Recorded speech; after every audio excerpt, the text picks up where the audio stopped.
Hey guys, it's Mike with Pliers and Plugs, and tonight I'm going to be working on this 1989 Ford Bronco. It's got the 351 Windsor and the 5.8, and I'm going to be changing out the fuel filter.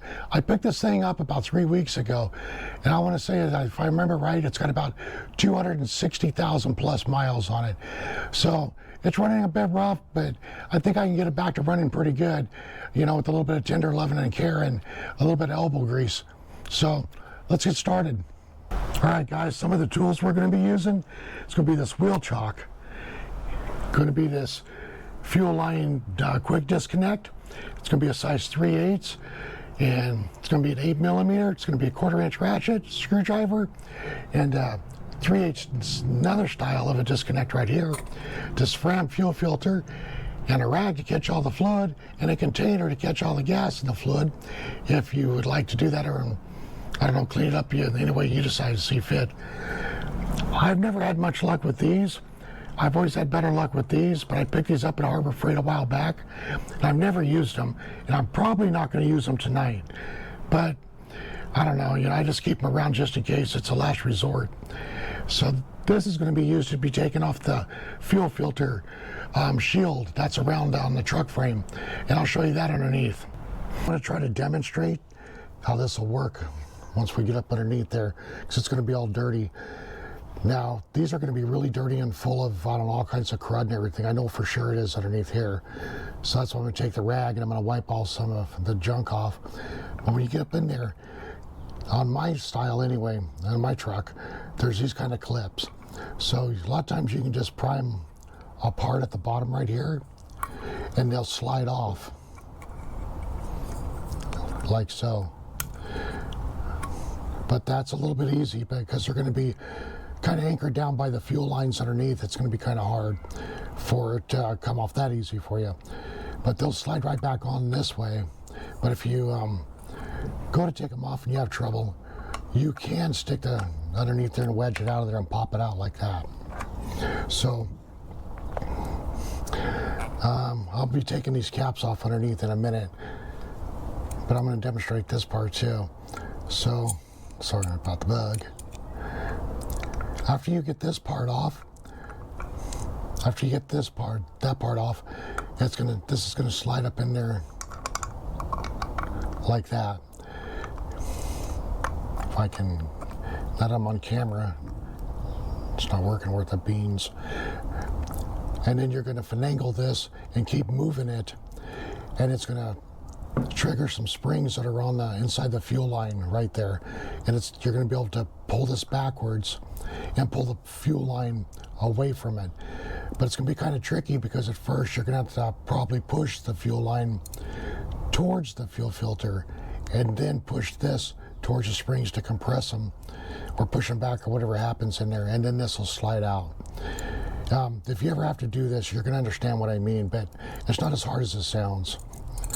All right, we're up underneath the truck, but just to give you a little bit of orientation where we're at, sorry about the jiggleness, this is the driver's wheel, the front of the truck.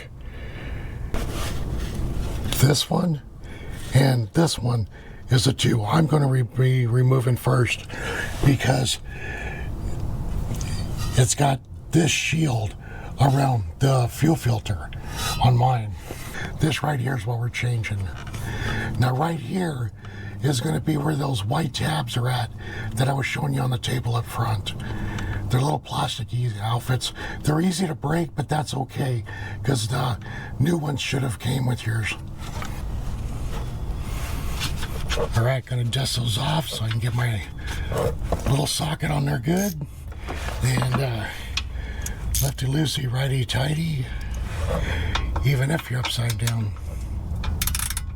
Ha! And I still get it wrong.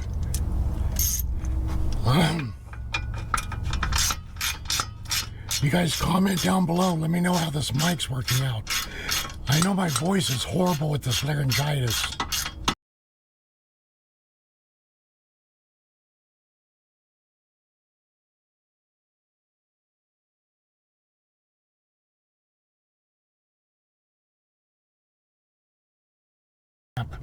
It's going to be a screwdriver.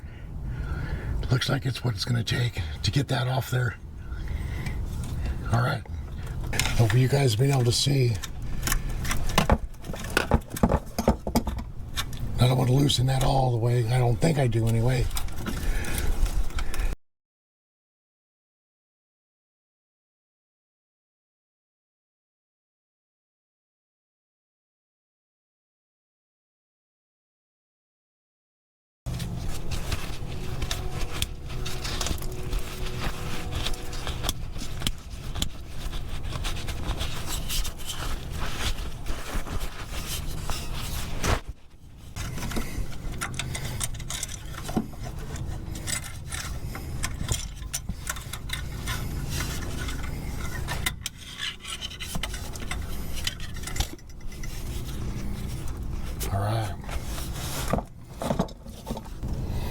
I'm just going to put that screwdriver underneath there. I'm going to wiggle it a little bit. Hopefully you guys can see that. And I just pulled that out. I'm going to go get my bucket because I know I'm going to get fuel coming out of here and out of here. Wish me luck.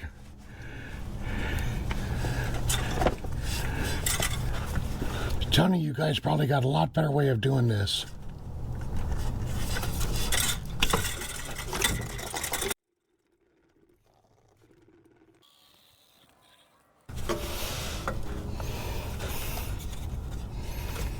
Yeah, and it's advisable for you guys to wear gloves too.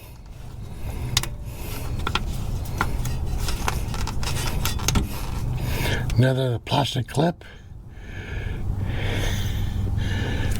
Pull that out. This is directional. See the arrow pointing that way? That goes towards the engine. This is going to go towards the front of the truck or Bronco or whatever you want to call it, SUV. So I'm going to take this off and I'll be reinstalling those in a minute.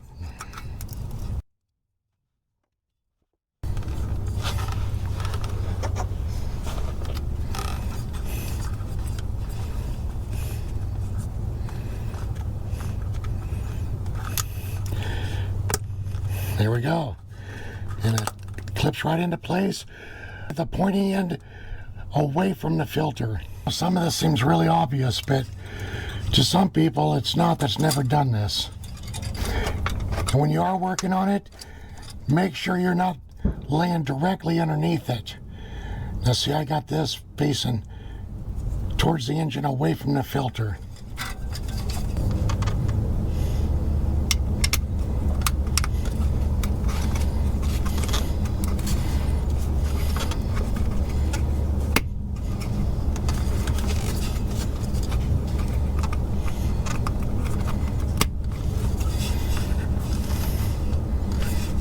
Nice and secure. See, I can't pull that one off.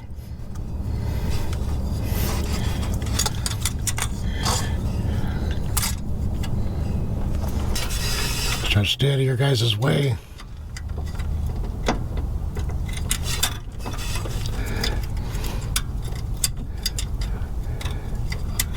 Get that reconnected.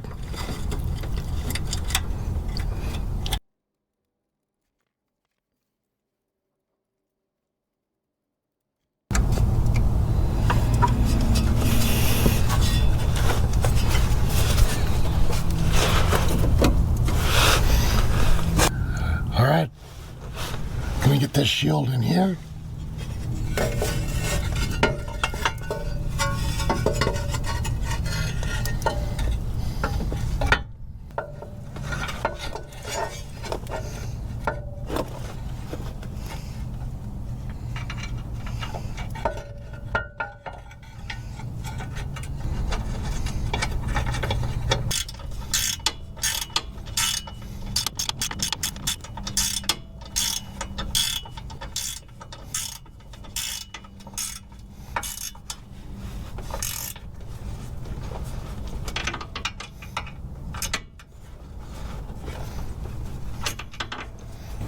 All right. That's fart tight. Let's start it up, see if we got any leaks.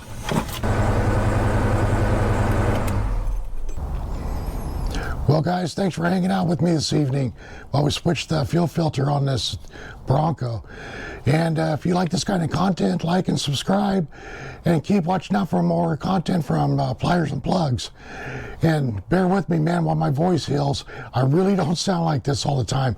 I know the audio's horrible, and but it'll get better, man. All right, see you shortly.